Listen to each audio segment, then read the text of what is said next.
বৌমা শাশুড়ির এই ঝগড়ার প্রধান কারণ হচ্ছে জেনারেশন গ্যাপ, ঠিক কিনা? শাশুড়ি এক জেনারেশনের আর বৌমা আরেক জেনারেশনের। শাশুড়ি ভাবে একরকম, বৌমা ভাবে আরেক রকম। শাশুড়ি চায় বউর উপর খবরদারি করতে, বউ চায় শাশুড়ির উপর খবরদারি করতে।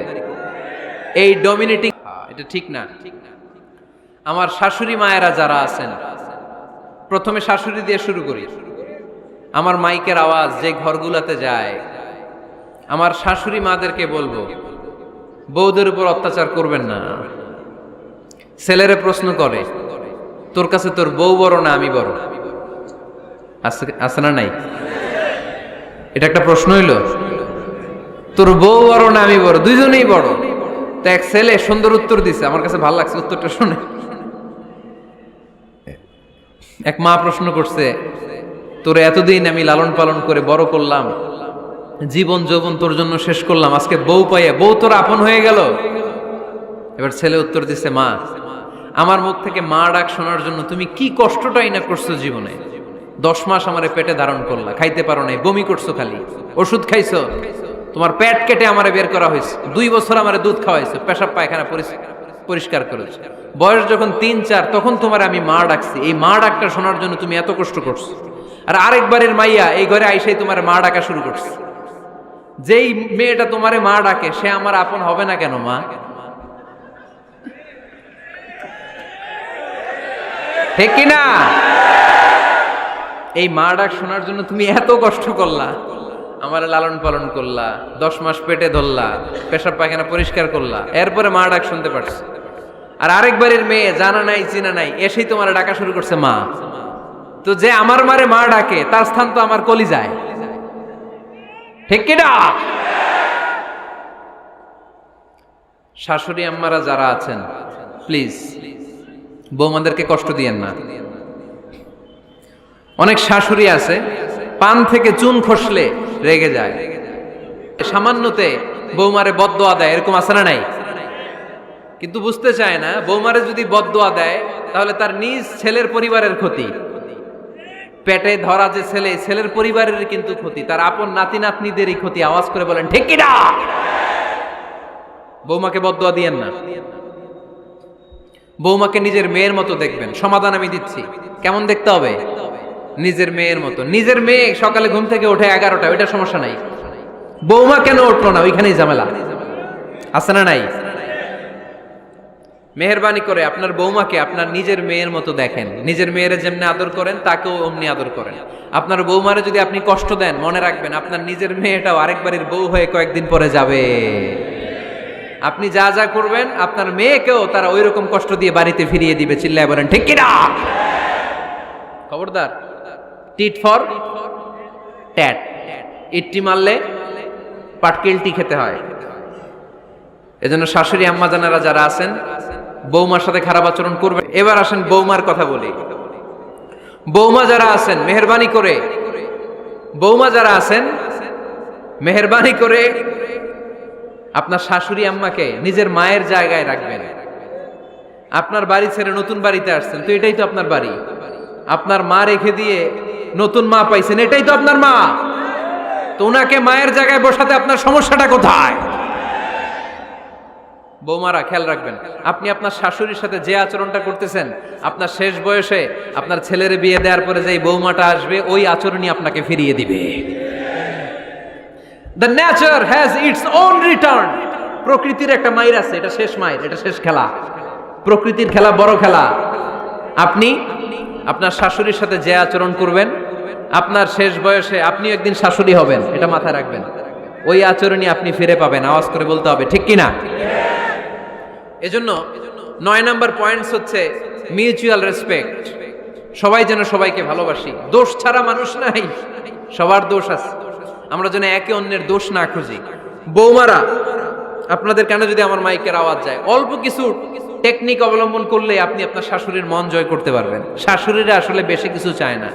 আগের জামানার মানুষ তো, এদেরকে ওইভাবে হাত করতে হবে। মাঝে মাঝে একটু শাশুড়ির মাথায় তেল দিয়ে দেন, চুলে তেল দিয়ে দিবেন আর কি। মাঝে মাঝে চুল আশ্রয় দিবেন, এগুলো কিন্তু খুব পছন্দ করে শাশুড়িরা। ওনার প্রেশারটা একটু মেপে দিবেন। ডায়াবেটিক্সের ওষুধটা খাইলো কিনা সময় মতো খোঁজ নেবেন, কি পছন্দ করে খেতে একটু রান্না করে দিবেন।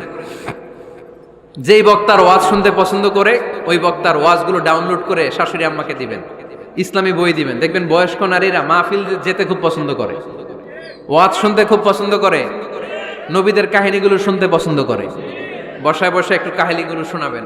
বাইরে বেরোলে জিজ্ঞেস করেন, আম্মা আপনার কিছু লাগবে কিনা। আর একটা টিপস আছে, চুল যখন আশ্রাবেন আর শাশুড়ির মাথায় যখন তেল দিয়ে দিবেন তখন অতীতের কথা জিজ্ঞেস করেন, দেখবেন অতীতের স্মৃতিতে হারিয়ে গিয়েছে আপনার শাশুড়ি।